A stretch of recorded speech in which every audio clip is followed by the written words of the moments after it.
Good morning. So welcome once again, all of you here in Vilnius, and welcome to the discussion about recent developments in areas of accountability and immunities in international law. I'm Gabija Grigaitytė-Daugirde, Deputy Minister of Justice here in Vilnius, working also as a lecturer in the Law Faculty of Vilnius University. Before introducing the speakers in this panel, I have to admit that I'm really happy the way gender equality is being perceived in the European Society of International Law. And not only this female panel, inspires me, but also the title that has been chosen for the discussion, because if you read the title, the word "and" in the middle entails that concepts of accountability and immunities somehow should be reconciled. And I'm truly looking forward to the contributions from the panelists that I have the honor today to discuss with, and of course waiting for your questions afterwards, because I'm sure that our panelists will be able to provide for us some guidance on how, in their opinion, this balance between these two fundamental concepts in international law could be found, if there is any at all, talking about the balance. So before starting our discussion, just a quick reminder that each of you will have around 15 minutes for your presentations, and then we leave 45 minutes for the discussion and questions from you. And today in this panel, we have Patricia Grzebik, who is professor of Warsaw University and member of the board of the European Society of International Law, director of the Network on Humanitarian Action, expert of the Moscow mechanism within Organization for Security and Cooperation in Europe, and her main research interests focus on international humanitarian law, international criminal law, use of force, and the role of international courts. And Patricia today will give her insights on immunities of state officials and international crimes. Then in our distinguished panel, we have Professor Fotini Pasarsis, former president of the association, from the Fletcher School of Law and Diplomacy of Tufts University. She has been visiting fellow at the Lauterbach Center for International Law and University of Cambridge, and has lectured at numerous universities and academic institutions.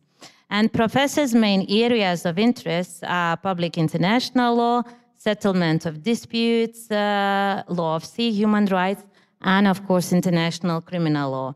And Professor today will contribute on the topic of reparations in international law. And finally, we have Veronika Fifpak, who is Professor of Human Rights and International Law at the University College London and co-director of Institute of Human Rights. And she is also a member of the board of the association.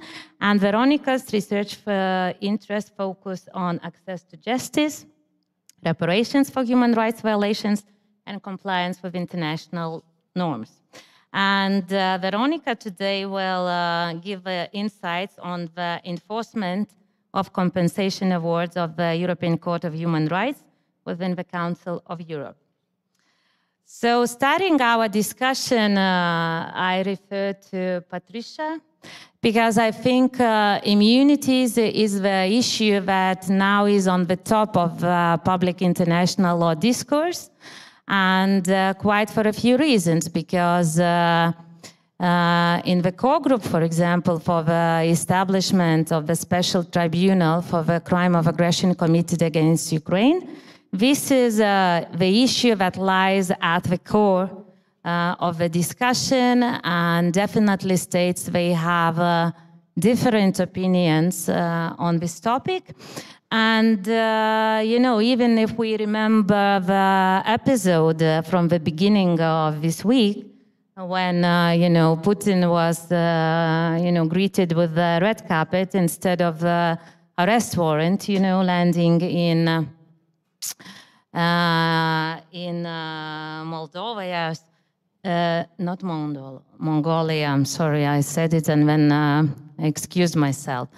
And you know, this episode went viral, you know, on social media because people couldn't understand, you know. So we have international law, we have international obligations, and still states allow themselves to behave the way they do.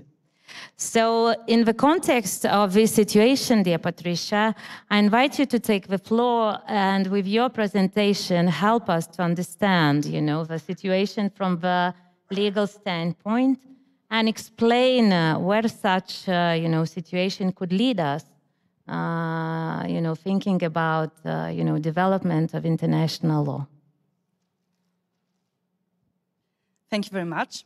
So indeed, when immunities are much discussed nowadays, and we could, some of us, especially those who are not dealing with international criminal law on a daily basis, could be quite surprised with this, because the question of immunities should be treated as a quite easy question. We had the Treaty of Versailles, the famous Article 227, based on which Kaiser was supposed to be prosecuted. He was not, but at least we had some precedent. Then we have Nuremberg and Tokyo trials and famous Principle 3 of the Nuremberg Principles, which clearly stated that the position of the person, the immunities should not be any obstacle for the prosecution for international crimes. And this was supposed to be repeated then in the statutes of international tribunals established by the Security Council. I mean, the Tribunal for the former Yugoslavia, established in 1993, and Tribunal for Rwanda in 1994. And finally, in the negotiations of the statute of the negotiations of the Rome Statute of the International Criminal Court, we have Article 27, which clearly also stresses that immunities should not be any obstacle for the prosecution. And afterwards, we had not only cases, you know, in the history against the former heads of the states, but also the cases against incumbent heads of states and people having very high positions. And I do mention here now the case of Bashir from Sudan, Gaddafi from Libya, and also Kenyatta from Kenya, who was accused before he became the head of state, but still the proceedings were ongoing during his term. In the meantime, there was a very important case, judgment of the International Court of Justice in the case Democratic Republic of Congo versus Belgium, which, yes, was criticized a lot by specialists, because in this judgment we could learn that for some people, so-called troika, there is absolute immunity in case of national prosecution, but there was also hope in this judgment, because if you read it very carefully, some of the excerpts, they started with the words, it has been, the court was unable to deduce from the practice. So we have the tendency to believe our lawyers that we are very important, but we know that really important decisions are taken by politicians. So if the court looks at the practice always can be changed. And this is up to the state to decide whether immunities would be really an obstacle in national prosecution. So everything appeared in the history that goes into the direction that for international crimes, immunity should not be any problem. But then there is a situation to which Gabia already referred. We have a visit of President Putin, who has arrest warrant against him issued by the International Criminal Court, and he's welcomed by Mongolia. Mongolia, who, this is important, is a state party to the Rome Statute, and Mongolia, who has even its judge in the International Criminal Court. So this is really a moment in which we could reflect, okay, there is a problem about immunities, obviously, and if we want to heat a little bit the atmosphere in a room, we could also remind this famous press conference of Karim Khan, in which he announced that he would apply for the arrest warrant against the Prime Minister of Israel, Benjamin Netanyahu, and Minister of Defense, Gallant. And we also know that the court afterwards was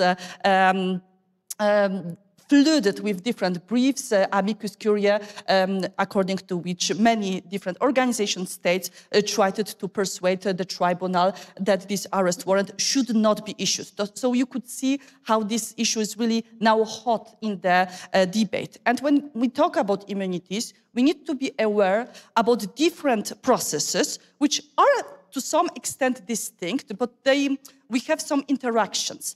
And first, we have works of the International Law Commission concerning immunities of officials from foreign jurisdiction, from foreign national jurisdiction. This topic was included in the works of the International Law Commission in 2007. In 2008, the whole discussion started. The International Commission doesn't deal with the proceedings in international courts, but it does discuss the scope of immunities. For example, the scope of ratione materia immunities. So that's why its works are quite relevant also to discuss the cases to which I just referred.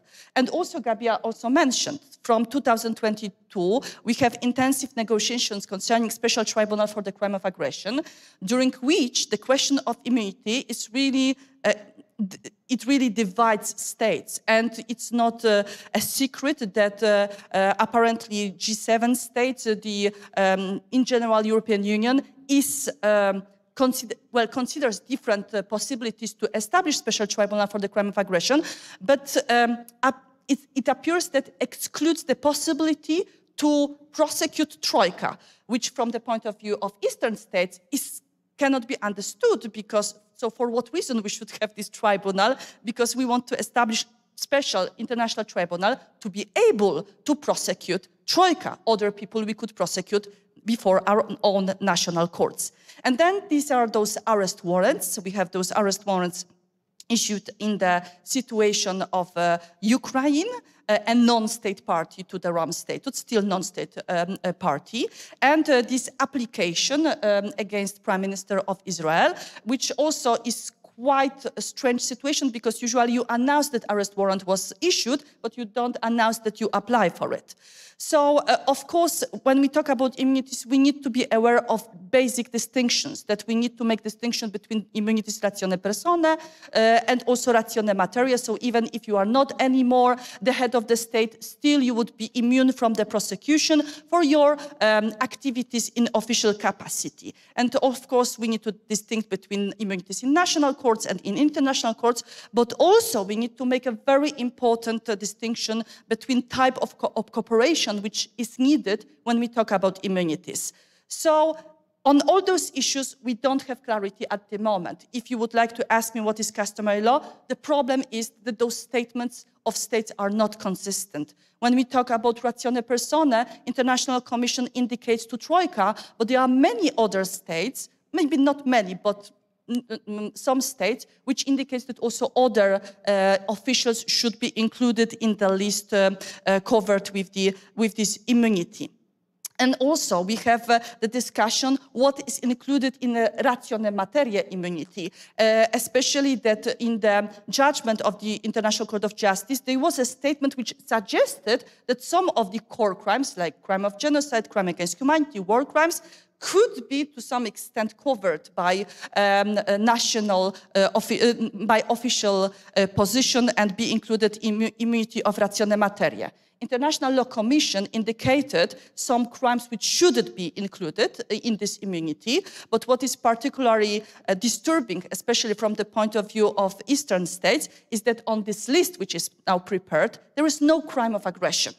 And one of the reasons why this choice was made, preliminary choice was made, that, for example, if you look to the draft Code of Crimes Against Peace and Security of Humankind, aggression was treated in a very special way, that, for example, states should not exercise universal jurisdiction over crime of aggression, that there was the understanding that crime of aggression should be rather prosecuted in international courts, not in the national courts. But now even in international courts, when we discuss whether we should establish a new one, there is discussion whether crime of aggression should be covered in ratione materia immunity. And this is quite strange, because many people were saying there are no precedents, But there are precedents, because if we come back, for example, to the works of the United Nations War Crimes Commission, we will find out, for example, the motion of Belgium, motion of Poland to include Adolf Hitler on the list of the war criminals. And this indeed happened. And in analysis made by United Nations War Crimes Commission, they did refer to the case of Napoleon I, Napoleon III, Mussolini, and this was not any problem at that time, that aggression should be treated on the same level like war crimes and crimes against humanity. But then there is a problem with the cooperation, because one thing is to say that in international tribunal, and of course we could also engage what is international tribunal, because for some states, even ICC could be undermined as truly international tribunal, as it has 124 states parties, and still there are many states which are outside the regime. But there is one vertical relation between the tribunal and the state from which the official comes, whether the tribunal can reject, neglect the question of the immunity.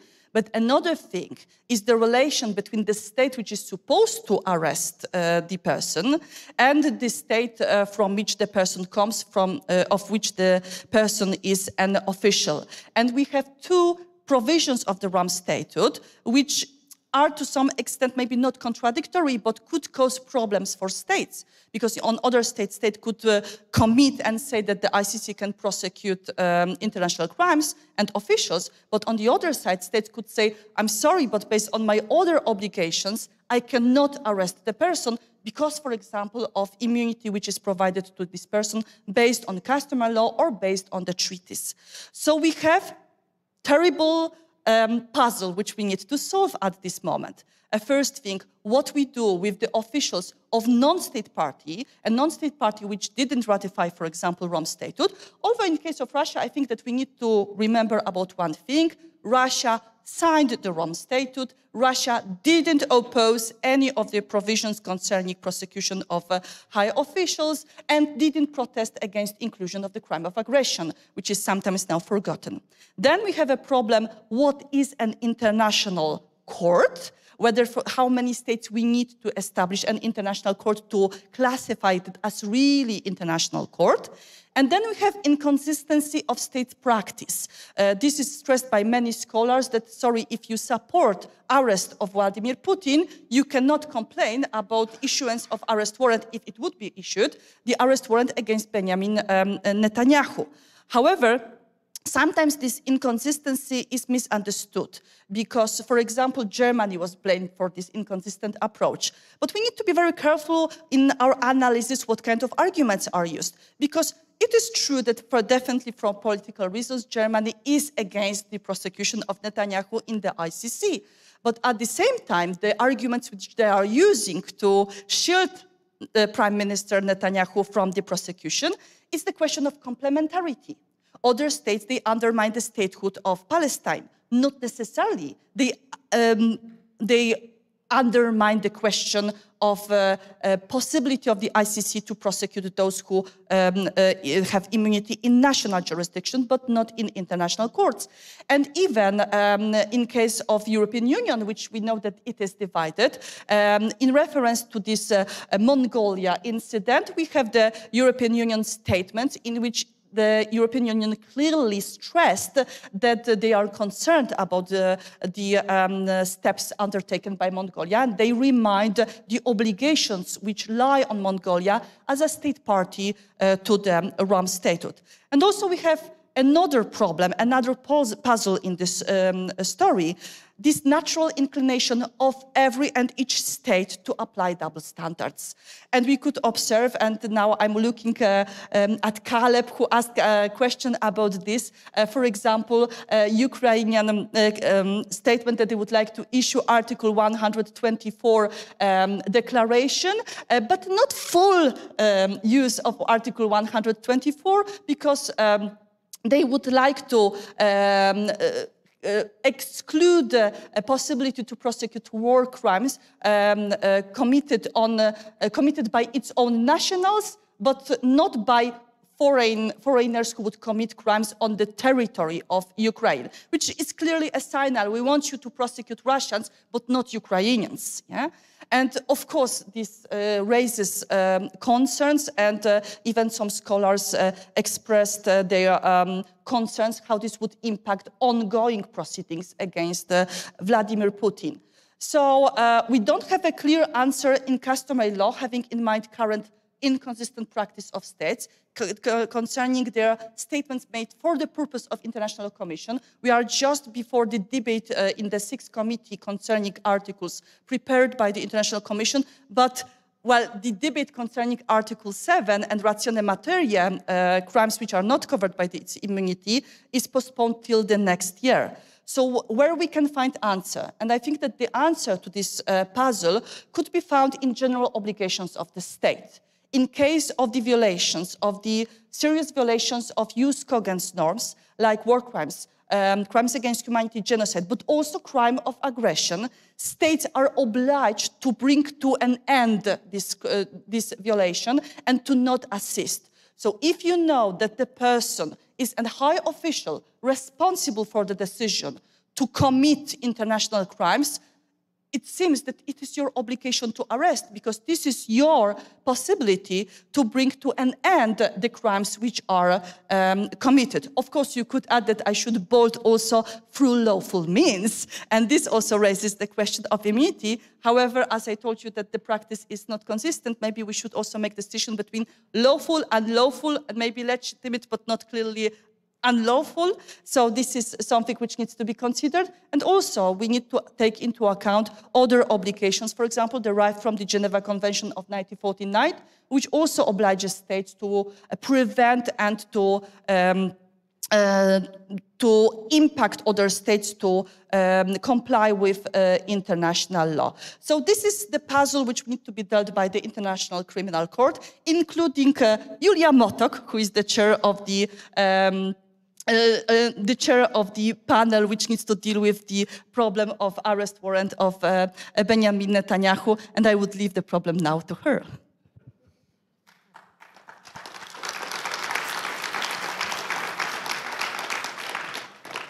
Thank you, Patricia, for trying to somehow to understand the first puzzle for us. But there are more puzzles, you know, in relation to the immunity issues, because we don't only have these personal immunities, we also have state immunity in international law. And I think that is, again, the other issue that has been hotly debated in the context of aggression against Ukraine, trying to find the legal solutions for making sure that all the damage is being repaid to Ukraine. And of course, we as being,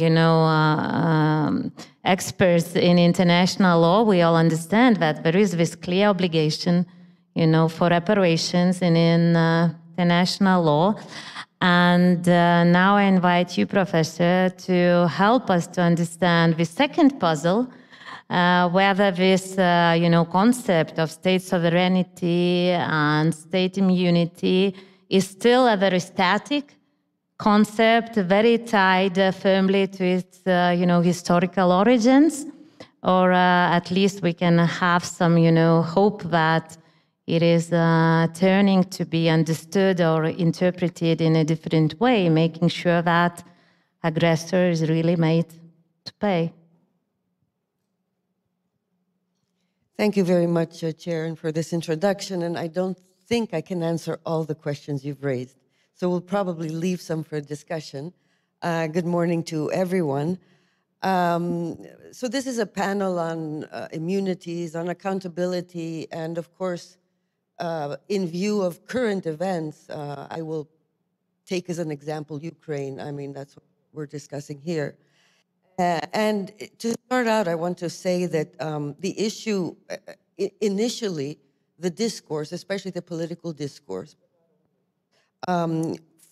focused at the beginning of the conflict, focused on accountability, including criminal accountability. But as this conflict, progressed and was in stalemate, the issue of reparation also came to be discussed, and it's quite interesting because this issue is being discussed while the conflict is still ongoing.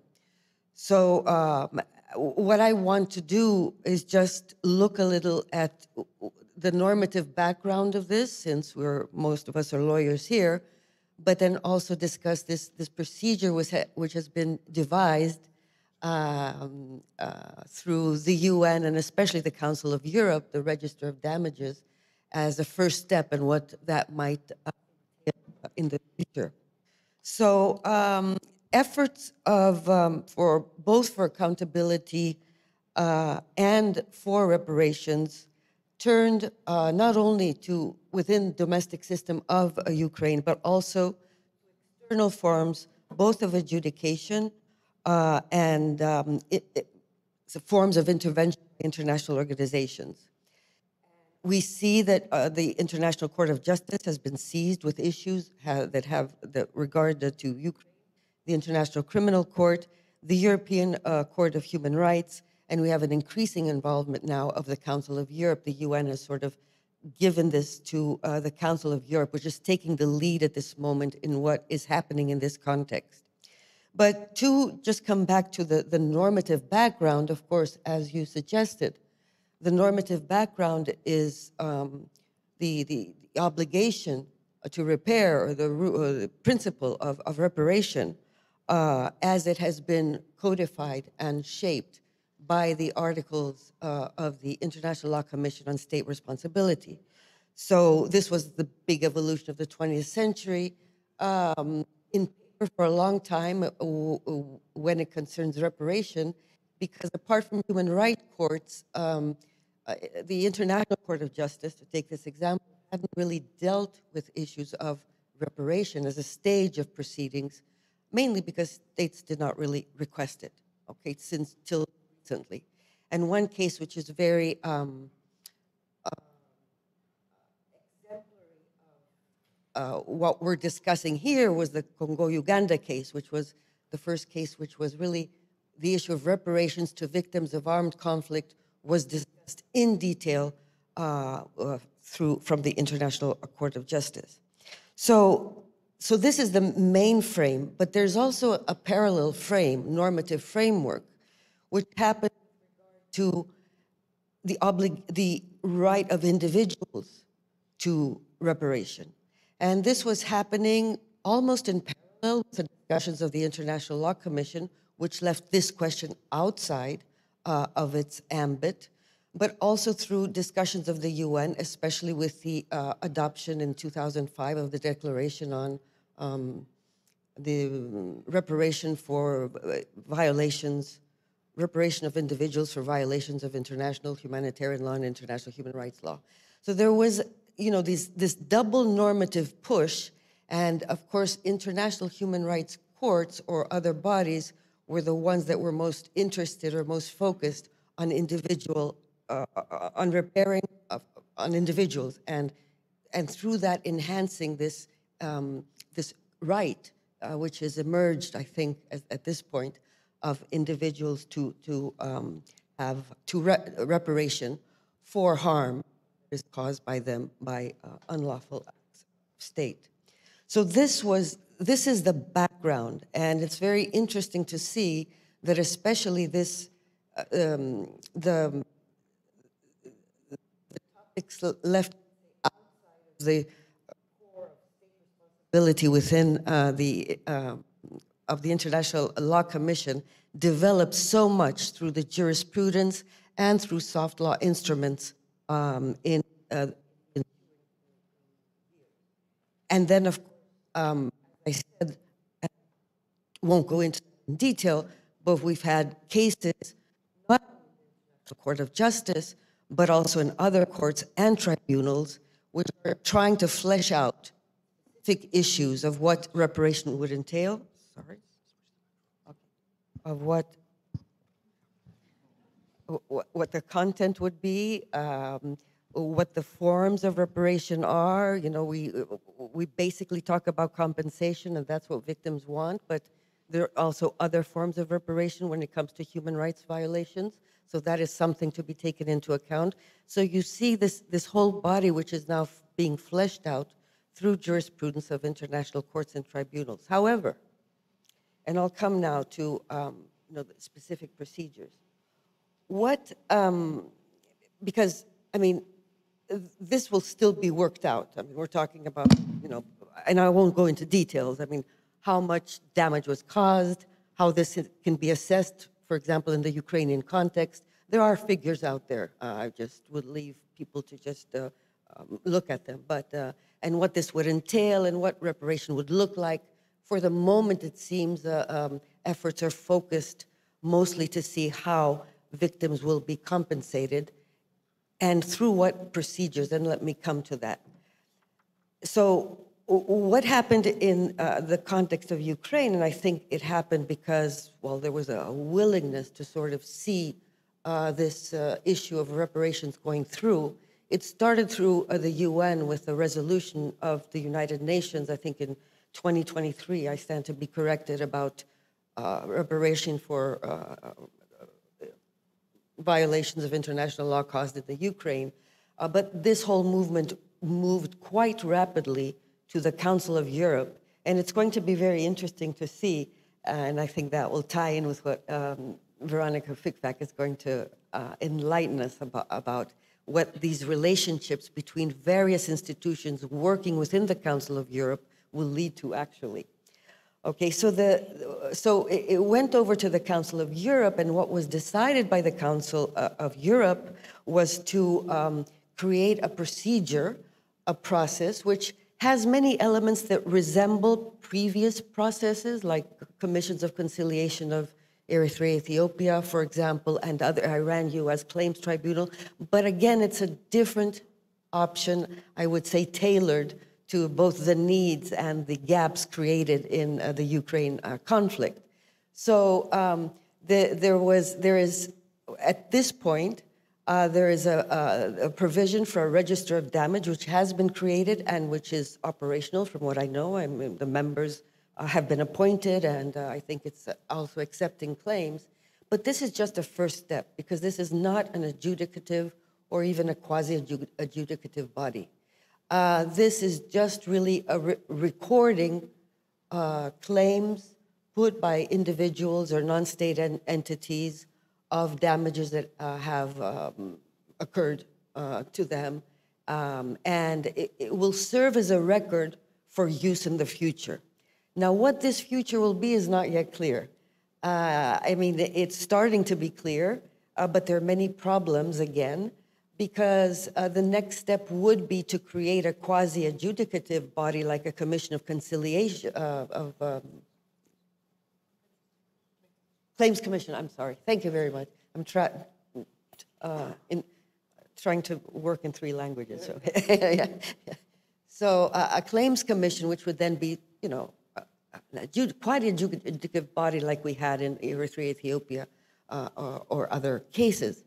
But the problem there is how, what would be the foundational basis of such a body, because in the previous cases, we did have resolutions mostly on the basis of Chapter 7 of the United Nations Security Council.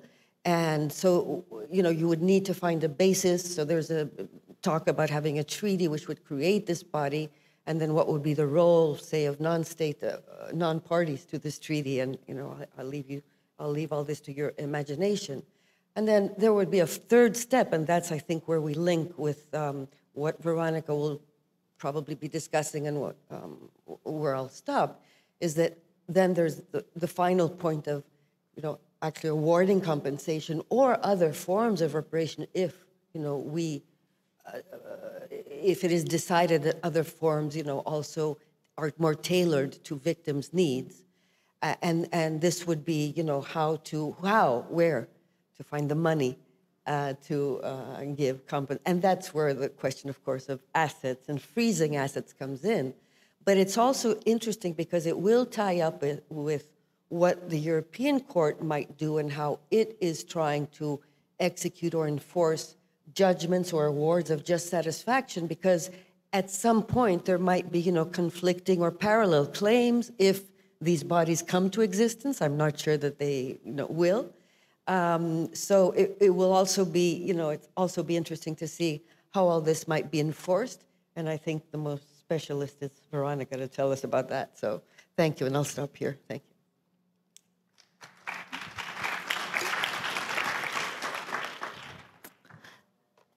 Thank you, Professor. And I think it ties well to the insights that Veronica promised us to share, because, I told we had this week this conference of Council of Europe of Ministers of Justice, and Council of Europe was really appraised as most probably the only organization that had, that consolidated political will and courage. First of all, to make important decisions in the beginning, because, Russia ceased to be the member, of this organization from, I think it was March 2022. Yeah. And, of course, party to the convention only from September, I think. But it was appraised because, at least we can then work, towards other important, steps like register of damages, and now continuing discussions on the compensation.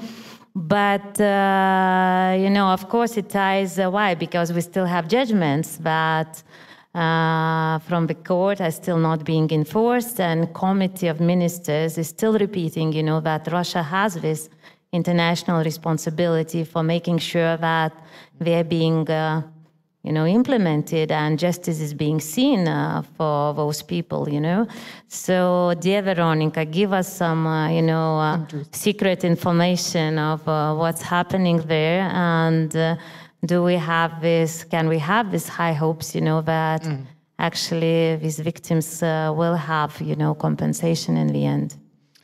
Thank you very much. I've got no secret information to share, but I'll try and outline the problem, because in some sense, my talk very much builds on what Professor Patarsis said, but it in some sense expands the problem. So since 15th of March 2022, when Russia was expelled from the Council of Europe and left the European Convention, the European Court of Human Rights has continued to render judgments for alleged human rights violations by Russia that occurred by that date. But the Russian authorities, on the day of leaving the convention, stopped communicating with the committee, with the court, and have actually enacted legislation that prevents implementation, execution of judgments. So what that means is that in addition to the war reparations that Faye talked about, we have 2.7 billion euros of just satisfaction awards that remain unpaid. And we're expecting thousands of future judgments that are going to come through in both individual and interstate cases that are likely to award future just satisfaction awards. And really today, I'm talking only about compensation. But what this means is that this really puts victims of human rights violations in a really difficult situation, right? How do they get these judgments enforced, and where? And so in that context, the Committee of Ministers, which is the executive body of the Council of Europe, has started exploring different avenues of securing payment of such awards. And I think this is a really important move, and it's a really novel move, because the usual process within the Council of Europe of how states persuade, how states end up paying compensation is a process of persuasion, of negotiation, where states nudge each other, have hearings, have meetings. There's a bit of shaming, what we would say shaming, a bit of rewarding. But essentially, it's a process of influence. And so actually, compliance can be quite high with the compensation awards. But the Russian example is very different, because Russia is no longer now a member of this club. And so the tools of persuasion no longer work, are no longer available. And so there's a need really to rethink what other measures there are to achieve this compliance with ETHR judgments and to get victims compensation. So what I'll say is really based on a project I've been running for the last 6 years, where we've looked at 25,000 decisions of the European Court of Human Rights coded them. There's a team of people involved, just to reassure everyone. And where we've looked at what happens to these judgments after they've been rendered and what countries do in response to them, even if they are reluctant to comply. So in this talk, I'd like to make 3 points, and they're the same points that I made in April for a meeting of CADI when this was discussed in Strasbourg. So the first one is really, what is the scope of the problem and what kind of cases are we talking about? The second one is the option on enforcing these judgments through the natural route of going first through Russian courts and in domestic courts, and then any potential international solutions. So in terms of the scope of the problem, in addition to the register of damages on war reparations, there's actually another register that has been published, and this is a public register of just satisfaction awards owed by Russia, and you can find this on the Council of Europe website. There are 1,400, there's going to be more cases at the moment on that list. If we remove the UCOS case, the 2.2 billion case, most of those decisions are really decisions that relate to two types of category of violations. So the first category of violations are physical integrity violations, so torture, right to life, arbitrary detention, and those amount to about 93 million euros in compensation. The second category of violations are personal integrity cases, so freedom of expression and association. Those are about 85 million euros in compensation. And the biggest one of those cases in that group would be the Jehovah's Witnesses case of about 7 million award for 1,000 members of the association who were prohibited from practicing their religion under Article 9. I think it's really important to underline that as we stand today, none of the cases that have been rendered or that are final relate to the invasion of Ukraine in 2022. So what Professor Pitarz was talking about and what I'm talking about are two different sets of cases. And so actually when you look at, and we looked at the victims and who the victims are in these cases, about 93% of victims affected by these individual cases are Russian and currently live in Russia. So the people we're talking about are really protesters against the war, they're human rights activists, they're NGOs that have been shut down, or relatives of victims who have disappeared. So this means that if we're talking today about enforcement of compensation awards and judgments that are final, what we're really talking about is how do we get small amounts of money to Russian citizens who currently live on Russian territory. And so there's a real problem of, is that wise? How do you do that physically? How do you get the money? Even if we were able to get to money, how would you get the money to Russia? But then there's a question of repercussions. So what kind of repercussions would those victims suffer? In addition to these final cases, there's a group of thousands of cases, 7,500, but it keeps rising, of cases that are actually waiting for resolution, including big interstate cases. A lot of those relate to Ukraine, to Crimea, Eastern Ukraine, and Sea of Azov, but there's also cases that do relate to invasion, both interstate and individual, and obviously we're waiting for decisions in those cases. So that's the scope of the problem. In terms of the routes, the first route that we see also in other countries that individuals take when a country is reluctant to comply is they will turn to a domestic court. And actually, there is domestic legislation in Russia that provides that any judgment rendered after the 15th of March 2022 is not enforceable before Russian courts. What that means, in retrospect, that obviously anything that was rendered before 15th of March 2022 is enforceable, and actually, at least on paper, victims should be able to turn to administrative, civil, and criminal courts to have those judgments enforced. And there's about 700 judgments that predate the 15th of March, and that means, in principle, that victims should be able to, that it would be appropriate for victims to turn to Russian courts. The problem is the following. We have, from 2014, a decision of the Russian Constitutional Court that has ordered that in the UCOS v. Russia decision, that enforcement of a judgment of the European Court of Human Rights when violating the constitutional legal order or Russian constitution should not be enforced. And that has since the UCOS decision been enforced in the Jehovah's Witnesses case. and has been ruled that it contradicts the foundations of the constitutional order of the Russian Federation. So it means that there's actually a barrier to enforcement through Russian courts. There's also problems, obviously, of enforcing interstate decisions like Georgia v. Russia and Ukraine v. Russia. So the other option that has been debated by scholars and by lawyers is essentially taking the case to another domestic court, to a domestic or a court of a third country. So instead of suing the victim going to a Russian court, they would go to a court in the UK or preferably in Belgium because there's money in Belgium. Now, this requires a number of elements to be met. First, the domestic court would need to consider that ECHR judgment enforceable. Secondly, there would need to be assets located, obviously, in that jurisdiction. And then thirdly, obviously, you would need to get over the immunities question. Now, there is extensive case practice from domestic courts in general that ECHR decisions are enforceable directly. In terms of third states, there is a case from a Cypriot court that ruled that a judgment against Turkey could be enforced in Cypriot courts. And so we have a precedent. We have other precedents that don't relate to the European Court of Human Rights, such as Greek courts ruling that a decision by the European Court of Human Rights by an international court should be treated as a judgment. We've got a precedent in the UK, the Dalal case, that recognized an international decision out of committee. So we do have some isolated cases. Now, obviously, litigation in domestic courts raises issues of finding the relevant assets and immunity from execution. There's, of course, the argument that any state-owned assets, and this is what we're talking about, is protected by immunities and immune from execution especially.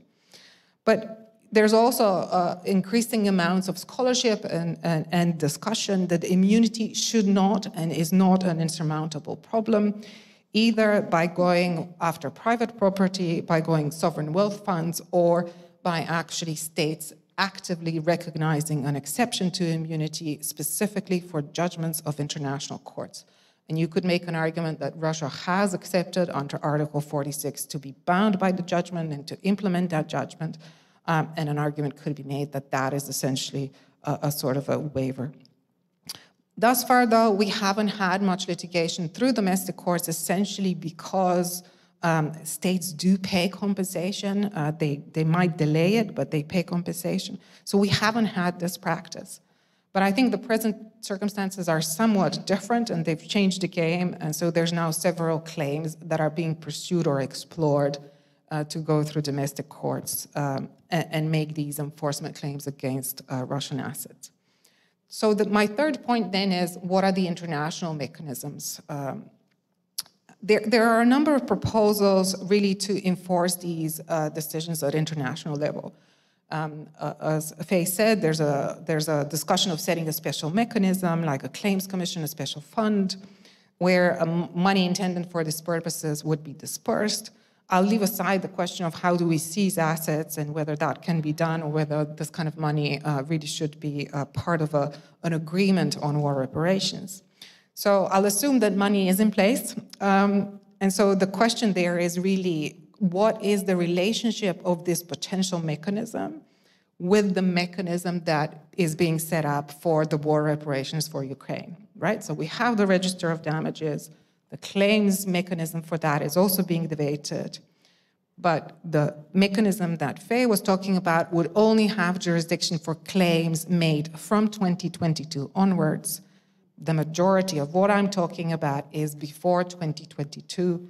The context is different. One is war, the other one is non-compliance with the ECHR decision.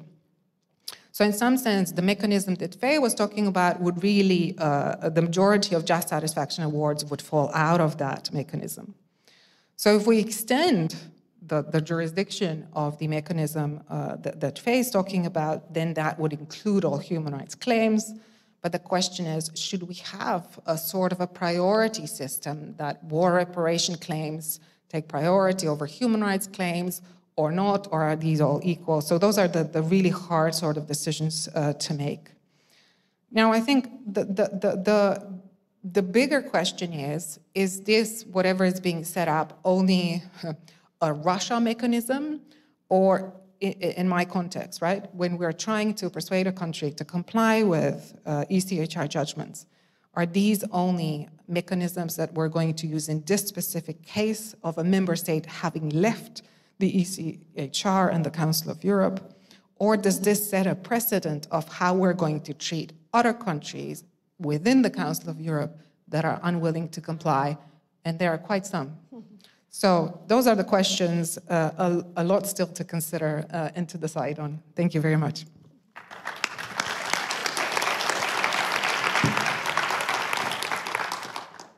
So now the time has come for your questions, honorable audience. So do we have any questions or please, Professor here.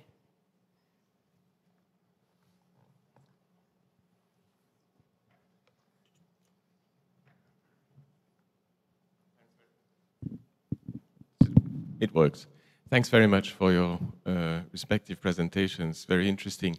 I'm Pierre Dargent, teaching at Louvain and practicing with Foley. I'm wondering to what extent, and this is true for immunity and for reparation, but also maybe for the last issue addressed by Veronica, I'm wondering to what extent we are not somehow a bit stuck with thinking about those issues in terms of collective obligations, erga omnes partes, and because those are important collective obligations, entitlement should follow.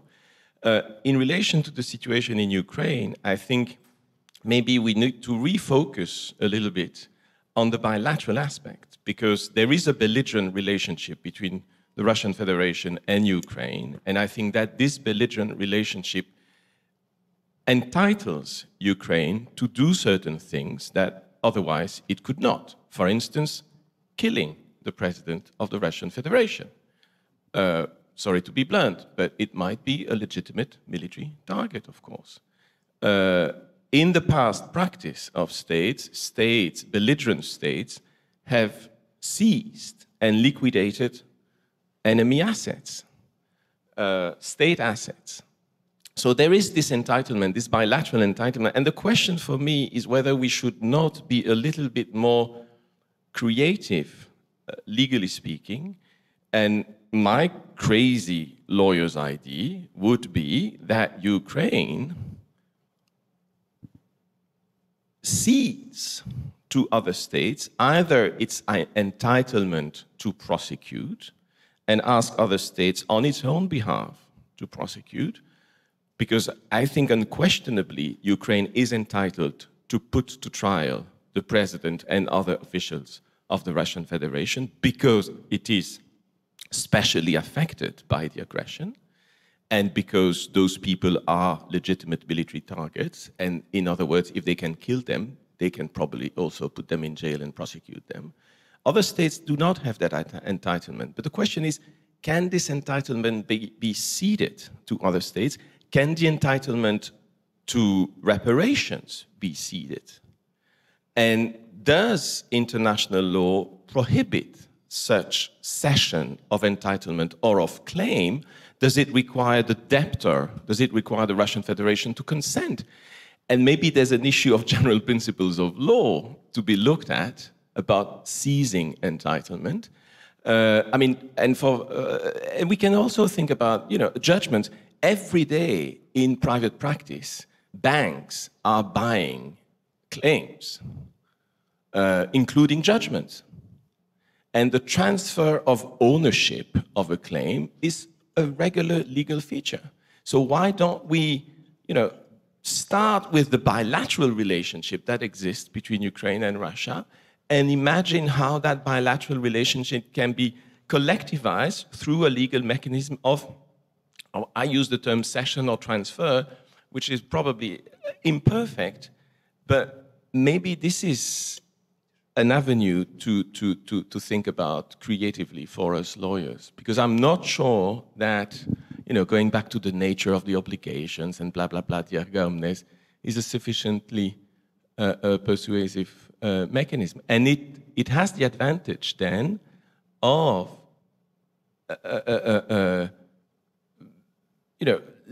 I think many states are afraid of what could be done in the future with those big arguments. This is so important that everybody can do it.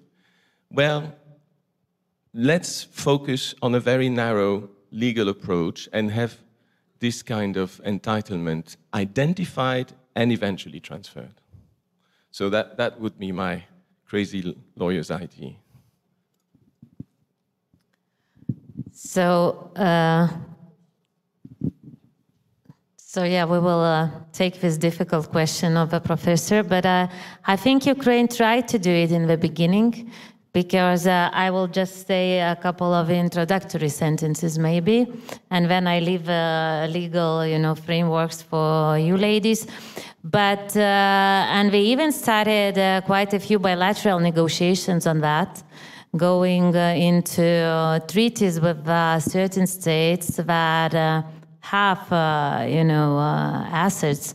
But when we had this political signal from European Union saying that, no, colleagues, you have to wait a little bit, because if we create, some centralized compensation mechanisms, what do we put there afterwards, Because then it's all about the money, as Veronica said, the idea is that we will all have to contribute to the mechanism. So if you go on the separate, bilateral agreements, then the problem is, where do you arrive in the end, So, but this is political side, but the legal peculiarities, I leave, and Patricia, you wanted to take this.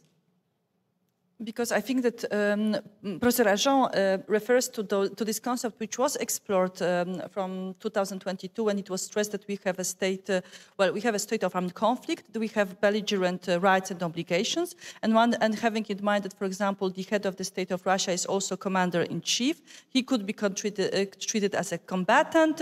So if we can detain him as a prisoner of war, we can kill him as a lawful target. Of course, we could do less to prosecute him for international crimes. So, of course, this option is on the table for Ukraine. Yeah, but the question is whether this could be really transferred to other states.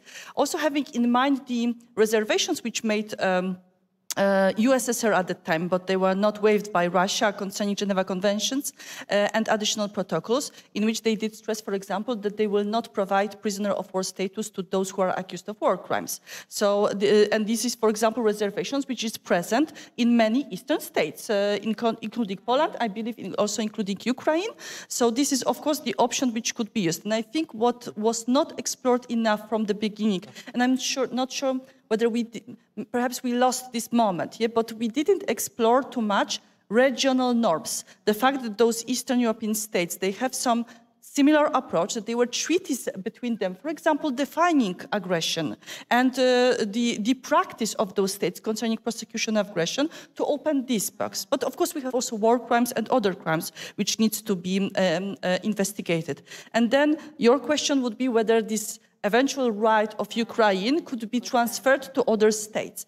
And I see two problems with this, although of course, we can find some arguments against my problems. Well, first thing is that this option would be ended with the end of armed conflict. And so, for example, if now we would end the hostilities, it would be difficult to use the same argument, for example, to still proceed with proceedings against I'm sticking to Vladimir Putin, but of course there are also other people accused by the ICC. And then the other thing is that those rights, they are belonging to belligerents, and other states, they don't want to be engaged in this as belligerents and exercise their rights based on Geneva Conventions and additional protocols. And I'm quite sure that Ukraine tried to persuade some states to transfer proceedings, for example, to the Netherlands, but other states were not so much interested in this option. So maybe this option is on the table, but you would have to have more willing states to participate in this solution. Sorry. So the only thing I would add is on the issue of seizing of assets. Ukraine did, after the invasion, seize all of Russian assets on its territory, and is using it in legal proceedings to compensate people for war operations, and that makes total sense, right? And you've got a number of countries that have actually adopted legislation to allow for the same. There has been no or little implementation of that, right? So there's a plane in Canada stuck somewhere in proceedings. It hasn't happened as a transfer. No, it hasn't happened as a transfer. But in terms of the bilateral, there's definitely been A, Ukraine, and then B, a number of countries passing legislation. But it's almost like they stop at that point, and then the next step is not taken. Please, the question there. Ralf Yannick Vienna. I have a question, the elephant in the room, so to say. So we all know this article published by, for example, The Guardian, with the headline, Spying, Hacking and Intimidation, Israel's 9-year war on the ICC exposed. Investigation reveals how intelligence agencies tried to derail war crimes prosecution with Netanyahu, quote, obsessed with intercepts. So my question is, we have states, leaders, heads of governments, heads of state, who think or portray themselves as a personification of the state. So Putin is Russia, Russia is Putin. Netanyahu probably does not go that far, but he also says that an attack or an arrest warrant for him is like an arrest warrant for all of Israel. That's the perception or the thinking behind that. It's equation of leaders with their state. So my question is, when you prosecute, when we say immunity does not apply, and then we have individual leaders who feel that not only they themselves are being prosecuted, but they state, they represent, they embody, and then they escalate against the court, in this case the International Criminal Court, but every other international court that would hypothetically have jurisdiction, and where the immunity would not matter. So, but when you read reports about intimidation, which rights are being actually violated? So we've read in The Guardian, there was a follow-up article, some experts saying crimes against justice. Whatever that is. I might be a layman here, but I thought, what type of crime is that? It sounds nice, but where do I read that? And who is being violated? So, because the ICC, and then I'll stop, Frank, sorry for being way too long, but the ICC is obviously not a state, so the non-intervention principle does not apply. So maybe to follow up on what Professor Darjean said, maybe it's indirectly also states, because states created the ICC, whose rights are being violated by such actions. But is there something better than crimes against justice, or is crimes against justice better than what I perceive it to be? Long story short, thanks.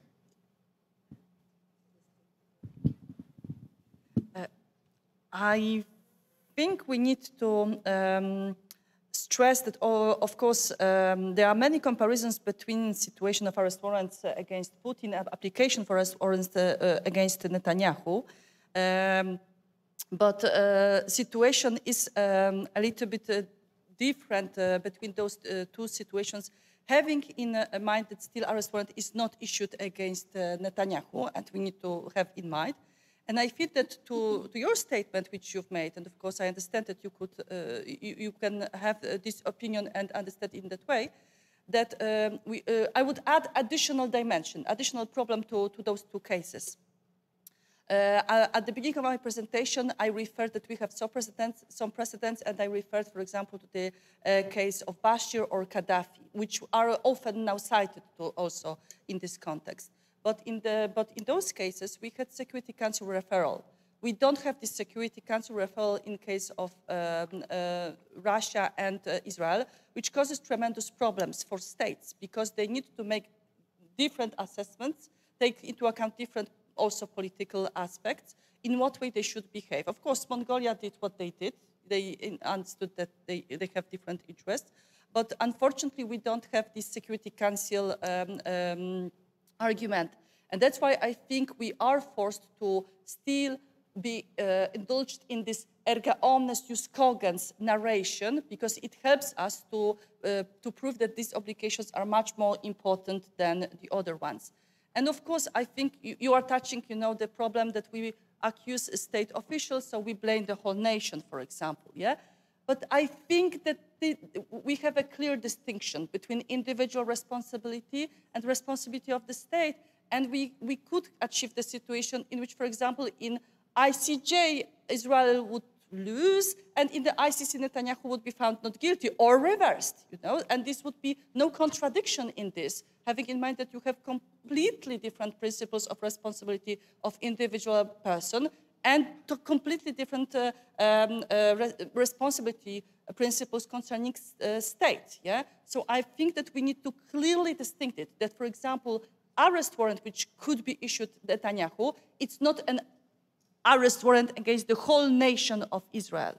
That these are completely different issues. And also in case of Netanyahu, we need to also take into account one more thing, that the situation in Palestine was investigated by the ICC for many years. So also, I've also mentioned this during my presentation, this is unprecedented that we have announcement that we apply for arrest warrant. And this could be understood in two ways. On the one side, we could say, oh, main prosecutor, he just wanted to protect his own prosecutors, to say we stand for our values, we will not threaten us, we will not worry about the pressure. But on the other side, it was also commented by many that this was putting additional pressure on pretrial chamber.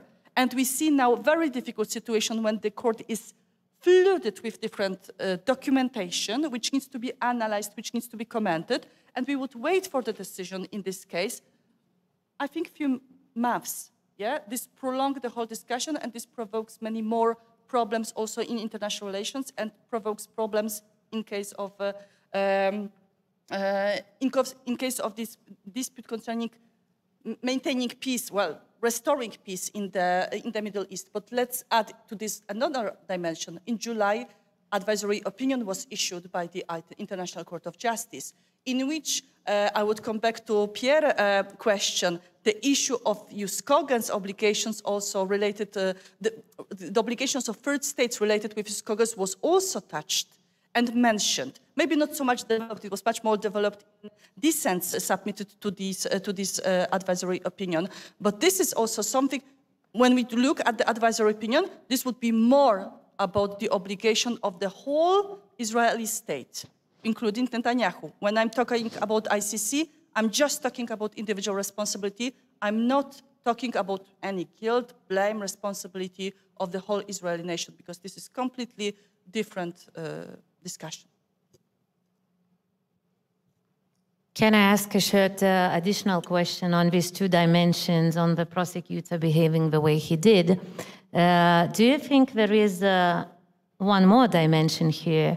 Do you think that prosecutor himself, having precedent already of Putin, that maybe in this situation he is not that sure about where does the law stand at this point? I mean, because going that public, I understand one is protecting your own people, another one might be putting some pressure on the judges. But what about the law? Does he have probably some doubts about the rules that we have?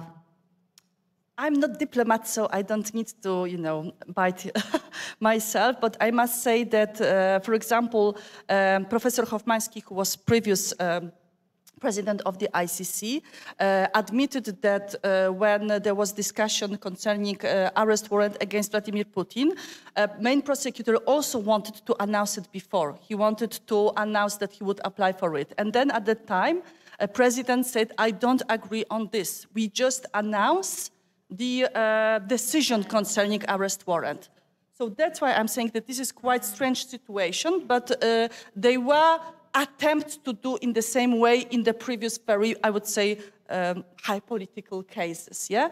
And I wouldn't interpret the decision as a doubt, especially that, this decision was supported by this additional panel report prepared, which was, I think, additional possibility to put a pressure on the pretrial chamber that, okay, here we have, for example, Theodor Meron, yeah, the Jewish American scholar who was also advising to Israel. So would you discuss with Theodor Meron?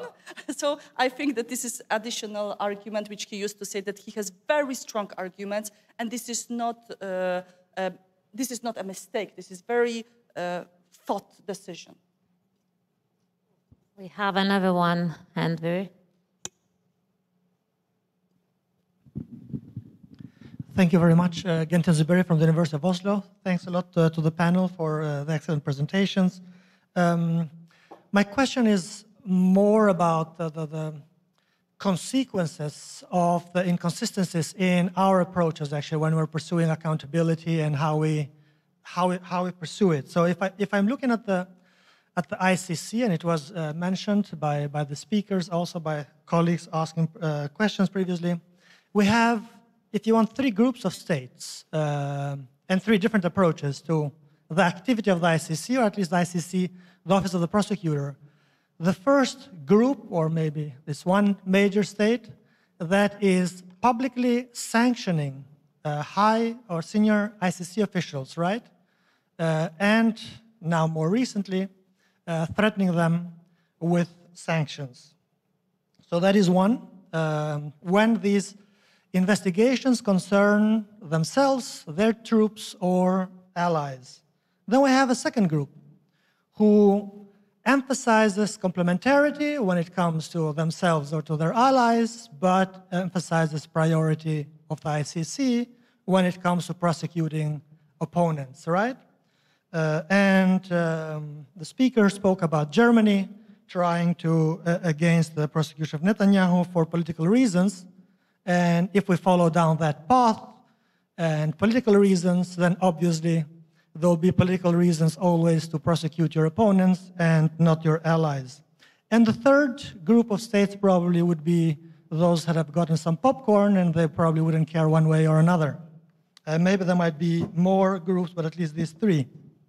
Then the question is, what are the consequences for the international justice, the administration of international justice, the administration of international criminal justice by the ICC, and how the world is looking at this?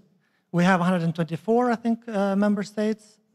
If we have these kinds of approaches, in 10 years, in 15 years, are we going to have half of the states parties to the ICC? Are they going to leave if the ICC is perceived only as a place where you prosecute African leaders or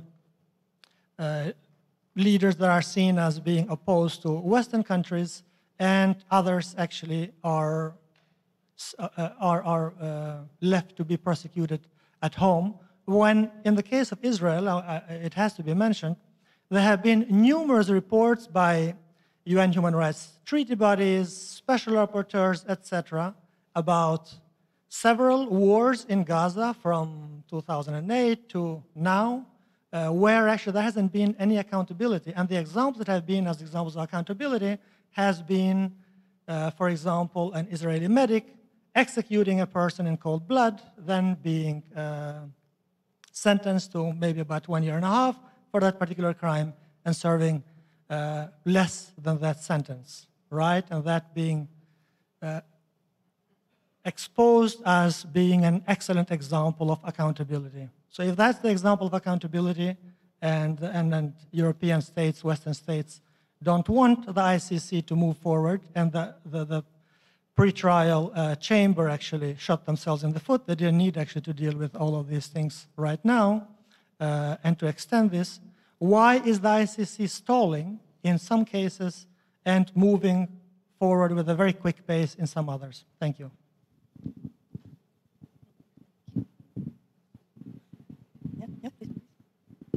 I think you're making more, of a more general statement, if I can respond a little, react to Genti and not respond. You touch upon the problem of, international criminal justice and the issues of selectivity or the politicization or, the political background of international criminal justice. I don't know that, we can respond to this issue here.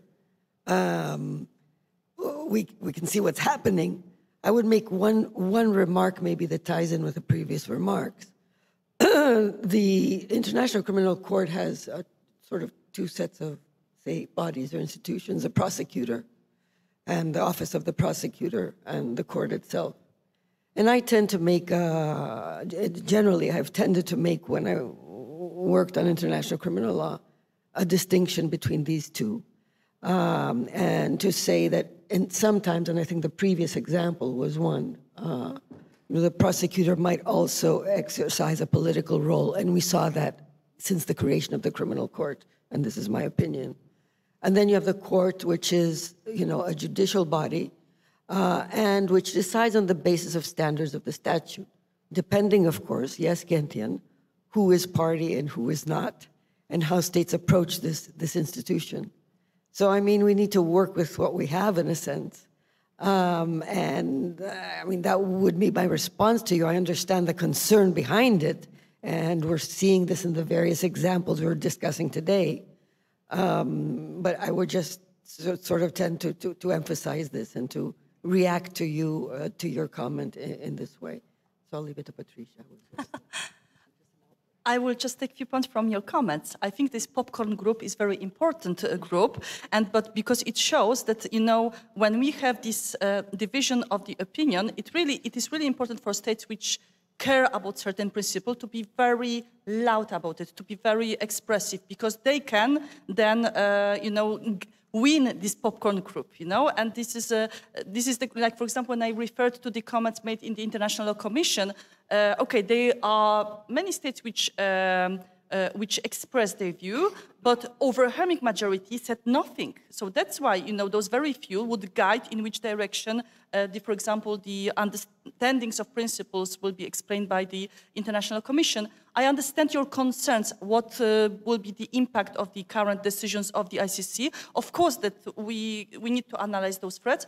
However, I do remember also the crisis of the ICC related with the cases against Bashir and Kenyatta, and still we didn't lower so much with the number of parties. We have 120, still 124 states parties.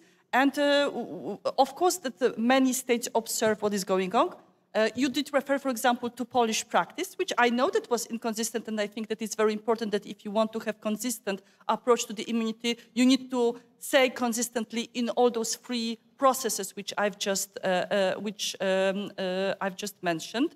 But sometimes also states decide to be silent for political reasons. There is no point for Poland, for example, to discuss the question of Israel and Palestine, in ICJ or in the ICC. Because why we should add other political problems which are between our states and complicate the whole issue. Sometimes it's better just, to observe what's happening and then join the group which would stand with the principles of international law, I hope.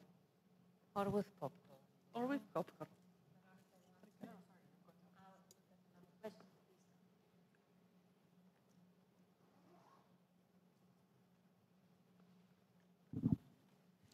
Justa Sholuchena from BT Invest Group, working and already having damages in Ukraine after unprovoked aggression of Russia. So the simple question, why international community have to respect the immunity of state aggressor? Aggression lasting already the third year.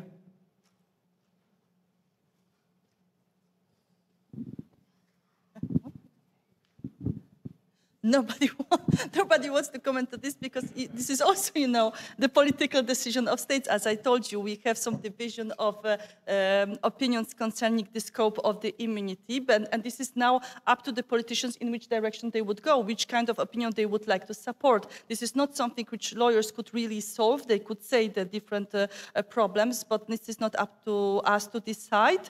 We can just stress different arguments, but your question should be directed rather to, to political dissidents, with whom they want to stand. Thank you for that.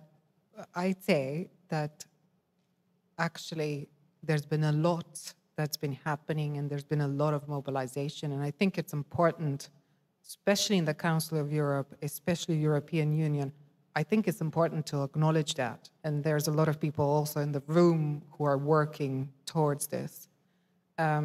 There are political decisions that, other people take, like Patricia said, but there is increasingly in the international legal community, I'd say, arguments for example, in my case, lifting immunity for execution of international judgments, or in case of war reparations, finding a way. So I think it is important to say we're making progress. I know it's not fast enough. I know it doesn't help. And I know the situation in Ukraine is currently very dire. But I guess these things take time.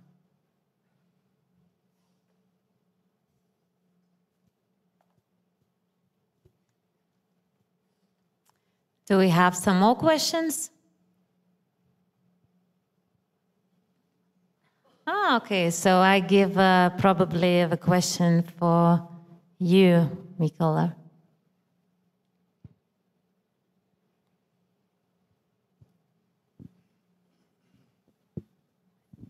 Thank you very much. Thank you very much for this fascinating panel. I'm Mikola Gnatovsky, European Court of Human Rights. I just have a specific question to Veronica, whose work, of course, I'm following very closely with great interest, like you also, ladies. But I mean, this is now a more technical part, so to say.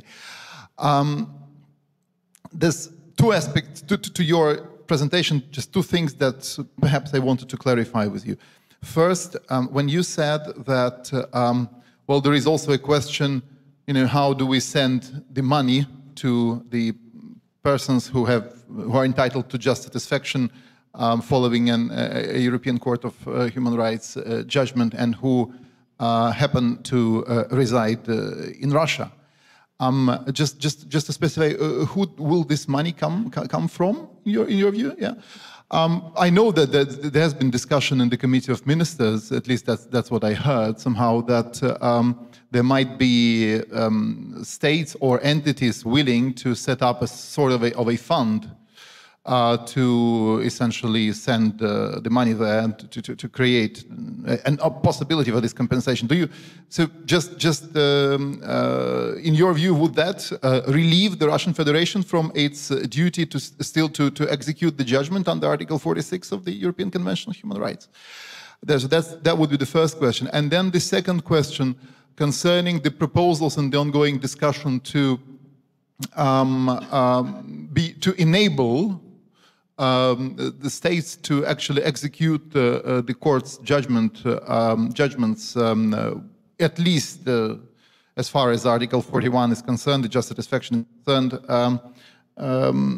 by essentially disregarding the possible state immunity of sovereign immunity of the Russian property.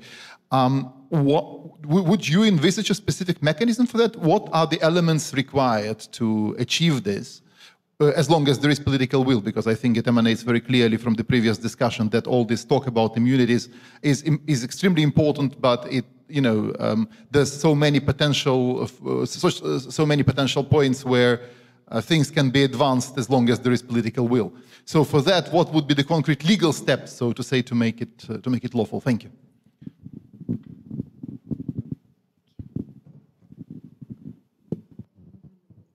Or yes, we can collect the other questions if we still have some, and then we do the final round of answers. So do we have more questions? There.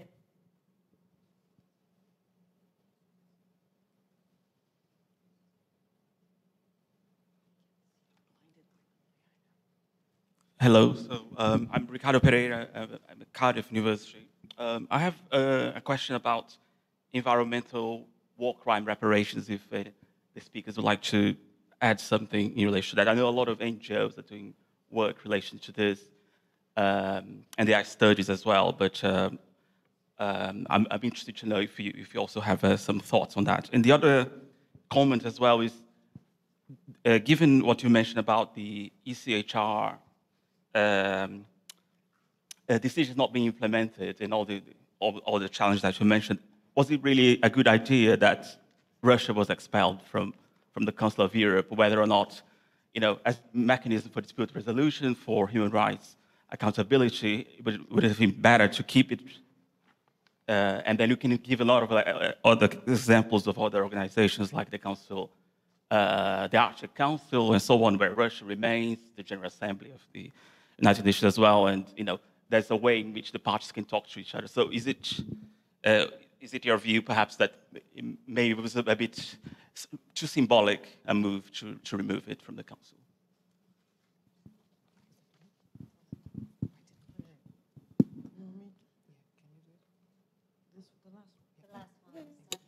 Sure, let me start perhaps with the last question.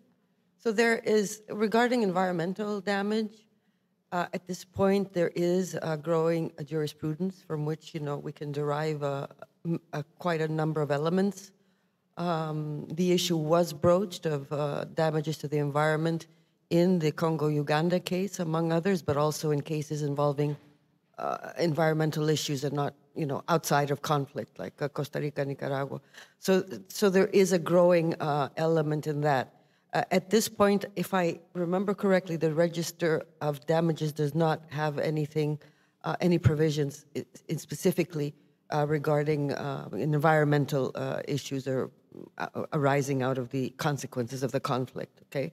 But we do have, there is a growing, in the area of reparation, a growing practice now and preoccupation on how to address environmental damage, including with mechanisms that, are different, of course, from the ones we've been talking about, like loss and damage mechanisms, but it comes, sort of builds a body of law of reparation, which includes environment. Thank you very much, Judge, for those questions.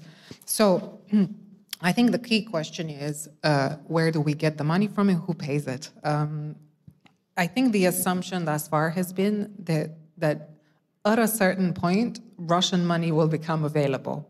Now, is that because it will be seized from Euroclear, or because there will be a peace agreement and they will agree also in that part to the payment of just satisfaction awards from the ECHR? Those are, I would say, the two options where Russia would be paying what it owes, what it's due, what its obligation is under the ECHR. And those would be my sort of options, preferably the peace agreement, but that might be too long to wait for. So that's one, and I would hope within that agreement that there would be a recognition of obligation to pay just satisfaction awards, and then there would be no issue of getting that to the Russian victims. That might be too far in advance. How do we enable states to execute the court's judgments? So the way I've outlined my talk is that at the moment, we don't have an international mechanism. That's why there's a number of victims and applicants who are considering turning to domestic courts. And those cases at the moment are also thought as test cases. We need a few cases to test this out so that when future judgments come out, that those pathways are already there and that it is easier.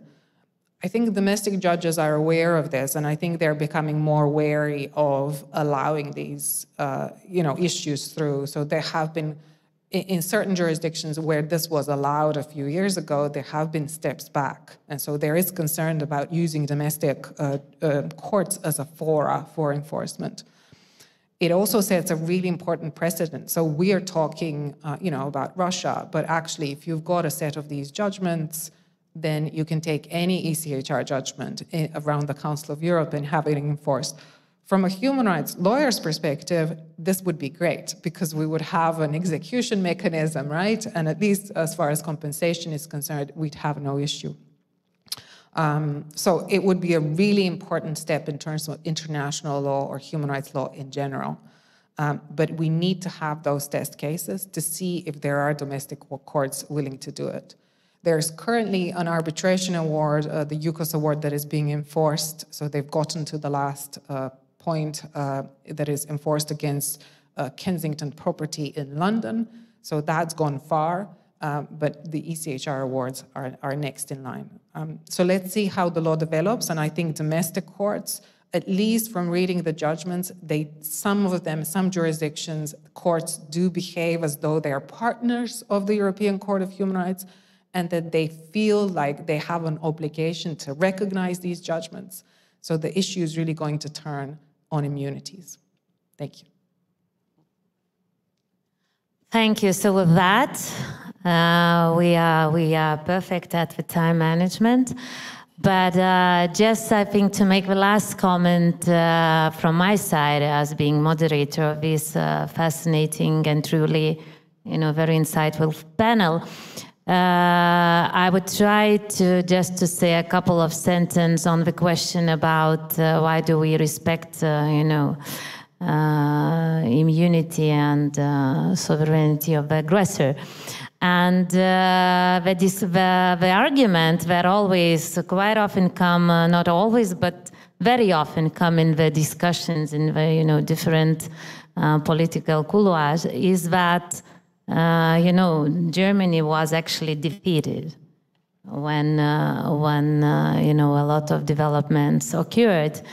And the philosophical question that I think we touched with you yesterday in our outside discussion is that we still cannot consolidate our strength and military capabilities to defeat Russia in Ukraine. And the question is that would be enough to talk about, lifting up, protection of Russia, because the other question is, like, can you even imagine defeating Russia in Russia, the way it is, the way it could, develop, that nobody of us, would want, to happen.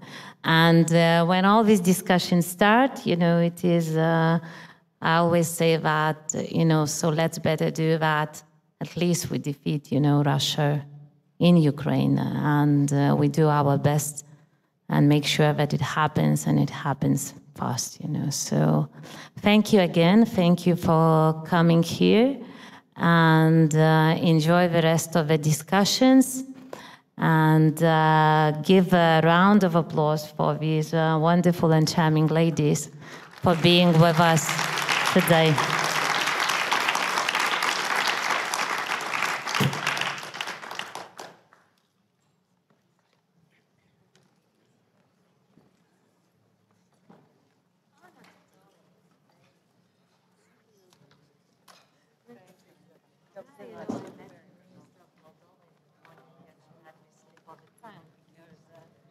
She visited the Ministry of Justice, and I was like, all the morning I was talking like Moldova. It came again,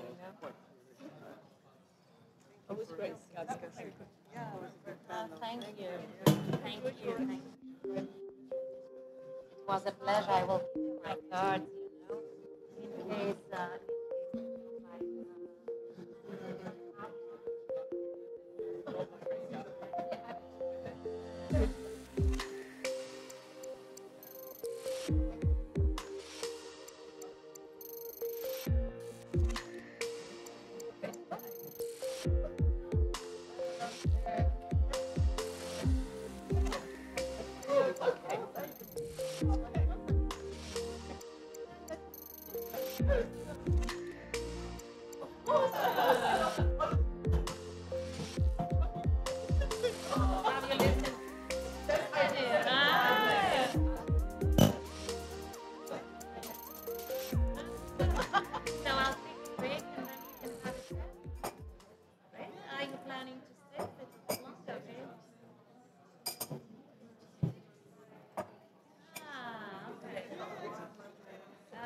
I still have to answer the office here.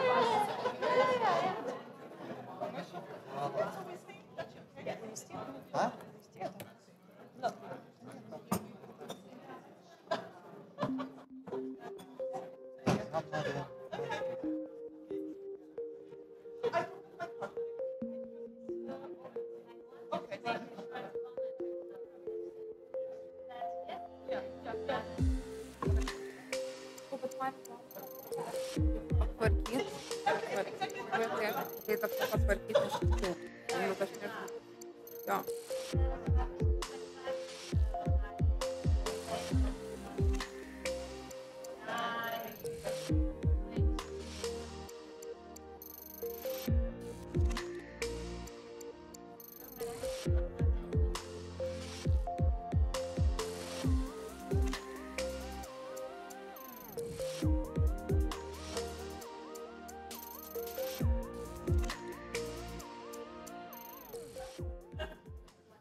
interested volunteer who is responsible for that.